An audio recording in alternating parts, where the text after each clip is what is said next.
What's up everyone, it's Iceman Oz, aka Jay, and in today's video, I've got for you guys some more Battlefield 4 information.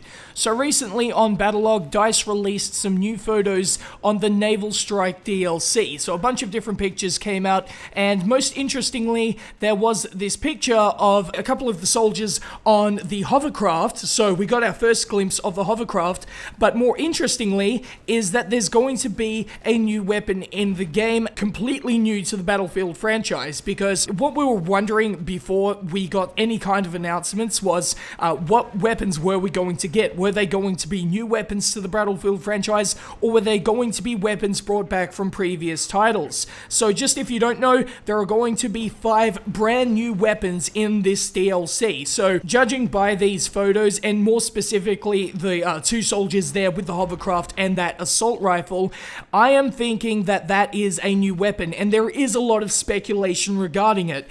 From the looks of the weapon itself, it looks to be like an AR160.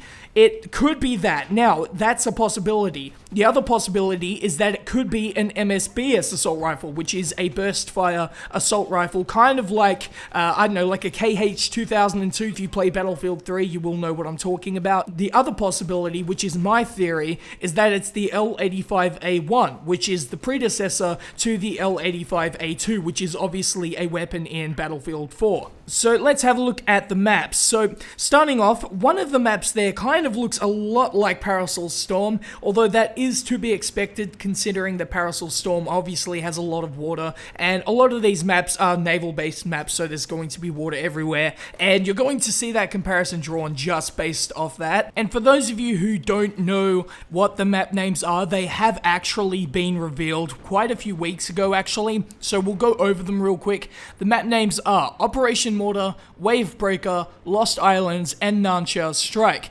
Naval Strike sounds a little bit like No Shell Canals, but I doubt it will have any correlation, but I just saw that as pretty interesting. So those are the map names. We can't really draw anything from them, but by looking at the photos and then looking at the map names, I will say the one that looks like Parasol Storm is probably Lost Islands, and that's just a feeling from me, because it looks like there's kind of this island type thing, kind of like Parasol Storm, and that's kind of the comparison I draw there. That's not confirmed or anything, that's just my, opinion. What I have been seeing in terms of people talking about the DLC is that they're not really excited for it. There are some people who are, and then there's some people who aren't, and I can understand both sides. Not everyone is into the whole naval combat thing, Some people just like infantry only, and there's got to be something for them as well, which I think there is. Considering that there's going to be new weapons in the game, there's going to be new gadgets like the 3GL. Also, there is a anti-heli mine, which is a thing. I don't know how that's going to work. I found that pretty confusing. How is there going to be a heli mine? I don't know. Maybe one of you guys can tell me in the comments section below how you think that's going to work.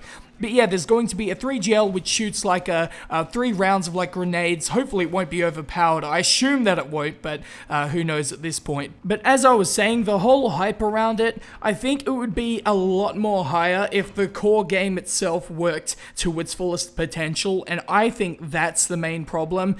Let's put it this way, right? For me personally, when the game first came out, I had no issues at all. Like, I wouldn't rubber band, I'd be able to join servers all the time. It would just work fine.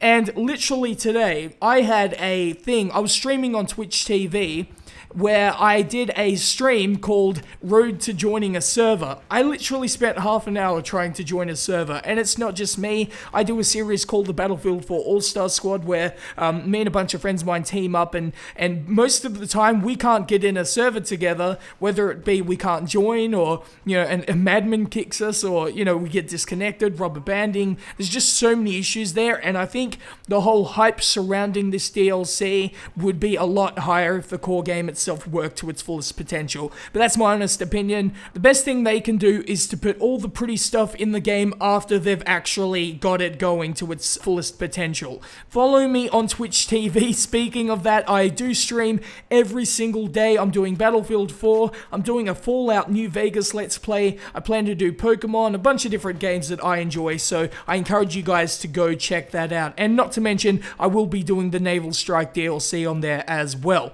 But that's pretty much it it from me, guys, so if you enjoyed this video, please like, subscribe, and peace.